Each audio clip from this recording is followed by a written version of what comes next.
بسم اللہ الرحمن الرحیم۔ السلام علیکم۔ فیل لائف وتھ خوشی میں ایک بار پھر خوش آمدید۔ تو تیار ہو جائیے ایک بار پھر ہمارے ساتھ خوابوں کی دنیا میں جانے کے لیے۔ پیش ہے ایک بہادر شہزادی کی کہانی۔ امید کرتے ہیں آپ کو پسند آئے گی۔ کہانی کا عنوان ہے 3 دوست اور بہادر شہزادی۔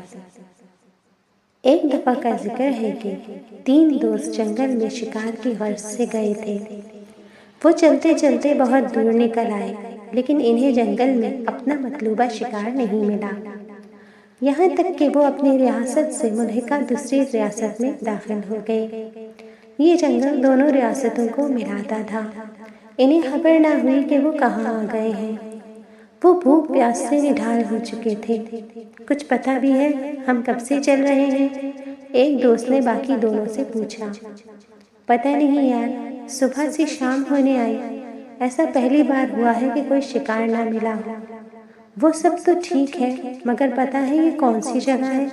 ہم کہاں آ گئے ہیں؟ تیسرے دوست نے ان دونوں سے کہا۔ نہیں یار، میں تو پہلے یہاں کبھی نہیں آیا، میں نے بھی یہ جگہ کبھی نہیں دیکھی، تو اب ہم گھر کیسے جائیں گے؟ ابھی وہ تینوں آپس میں الجھ رہے تھے کہ انہیں اپنے پیچھے کچھ عجیب سی آواز آئی۔ پلٹ کر دیکھا تو ایک بھیڑیا انہیں خوفناک نظروں سے دیکھ رہا تھا۔ تینوں کی چیخیں بلند ہو گئیں، کیونکہ وہ جس طرح سے انہیں دیکھ رہا تھا وہ سمجھ گئے تھے کہ اب ان کا انجام کیا ہونے والا ہے، کیونکہ ان میں بھاگنے کی بھی ہمت نہیں بچی تھی۔ بھیڑیے نے ان کی جانب قدم بڑھا دیے۔ اس سے پہلے کہ وہ حملہ کرتا، ایک تیر اسے آ کر لگا اور وہ وہیں ڈھیر ہو گیا۔ تینوں دوستوں نے اس سے دیکھا جہاں سے تیر آیا تھا۔ وہ کیا دیکھتے ہیں کہ ایک گھڑ سوار ان کی طرف بڑھا چلا آ رہا ہے۔ وہ تینوں مزید ڈر گئے کہ کہیں یہ کوئی چور نہ ہو۔ ان کے پاس تو کچھ بھی نہیں تھا۔ وہ گھڑ سوار ان کے قریب آیا اور اپنی باروب آواز میں ان سے پوچھا، آپ سب ٹھیک تو ہیں؟ کوئی چوٹ تو نہیں لگی؟ اس کے اس طرح پوچھنے سے تینوں دوستوں کو تسلی ہوئی۔ نہیں، کچھ نہیں ہوا، ہم سب ٹھیک ہیں، آپ کا بہت بہت شکریہ، آپ نے ہمیں اس بھیڑیے سے بچایا۔ لیکن تم لوگ یہاں کیا کر رہے ہو؟ گھڑ سوار نے پوچھا۔ کیونکہ یہ علاقہ خطرناک ہے، یہاں اکثر جنگلی جانور پائے جاتے ہیں اور اس کے ساتھ دوسرے ملک کی سرحد بھی لگتی ہے۔ وہ تینوں پریشان ہو گئے، لیکن انہوں نے فیصلہ کیا کہ گھوڑ سوار کو سب سچ سچ بتا دیں، ہو سکتا ہے وہ ان کی اور مدد کر دے۔ تینوں میں سے ایک بولا، وہ کیا ہے کہ ہم پاس کی ریاست سے ہی آئے ہیں، ہم شکار کرنے نکلے تھے لیکن بھٹک گئے۔ کیا تم لوگ پڑوسی ریاست کے باشندے ہو؟ گھڑ سوار نے پوچھا۔ جی بالکل، وہیں سے آئے ہیں۔ تو پھر تو تم ہمارے مہمان ہوئے۔ گھڑ سوار نے چونکہ چہرہ ڈھانپ رکھا تھا اس لیے وہ تینوں اسے دیکھ نہیں پائے تھے، لیکن اس کی باتوں سے انہیں اندازہ ہوا کہ وہ گھڑ سوار ان سے خوش ہوا ہے۔ چلو آپ سب میرے ساتھ میرے محل چلو۔ محل؟ انہوں نے حیرت سے پوچھا۔ ہاں، میرے محل چلو، آپ لوگ میرے ساتھ، میں یہاں کا شہزادہ ہوں، میرا نام شہزادہ ملوک ہے اور یہ میری چھوٹی سی ریاست ہے۔ شہزادے نے اپنے پاس سے انہیں کھانے کے لیے کچھ پھل دیے اور پانی دیا، جس سے ان کی جان میں جان آئی اور وہ پیدل ہی شہزادے کے ساتھ روانہ ہو گئے۔ راستے میں وہ بازار سے گزرے۔ وہ جہاں جہاں سے گزر رہے تھے سب لوگ شہزادے کو خوش آمدید کہہ رہے تھے۔ لگتا ہے یہاں کے لوگ شہزادے سے بہت خوش ہیں، تینوں میں سے ایک نے کہا۔ ہاں، لگتا تو ایسا ہی ہے، باقی دو نے بھی اس کی تائید کی۔ وہ لوگ محل پہنچ گئے تھے۔ محل دیکھ کر وہ لوگ حیران رہ گئے، کیونکہ زندگی میں پہلی بار محل کو اندر سے دیکھنے کا موقع ملا تھا۔ شہزادے نے اپنے درباریوں سے انہیں ملایا اور سب کو بتایا کہ یہ ہمارے مہمان ہیں۔ تو ان میں سے ایک نے کہا، اچھا ہوا آج آپ لوگ بھی ہمارے ساتھ جشن میں شامل ہو جائیں۔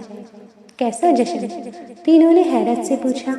آج شہزادے اپنی ہونے والی شریک حیات کے نام کا اعلان کریں گے، اسی سلسلے میں آج محل میں جشن ہے۔ وہ تینوں بھی سن کر خوش ہو گئے۔ کھانا کھانے کے بعد شہزادے نے ان سے کہا کہ مجھے آپ لوگوں سے تنہائی میں کچھ بات کرنی ہے۔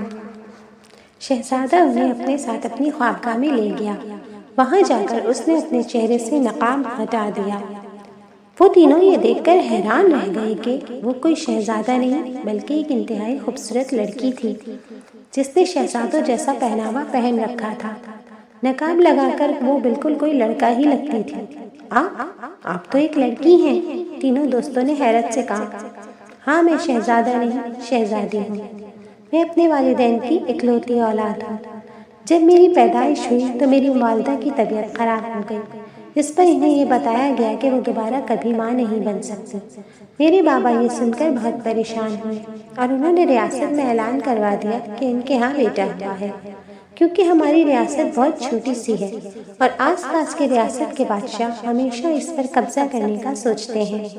اس لیے بابا نے میری پرورش ایک شہزادی کی طرح کی۔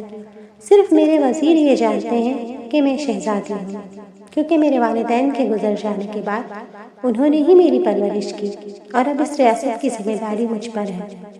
تو پھر یہ شادی؟ تینوں میں سے ایک نے پوچھا۔ یہی تو اصل مسئلہ ہے۔ دراصل ہماری پڑوسی ریاست کے بادشاہ کی نظریں کب سے ہماری ریاست پر ہیں۔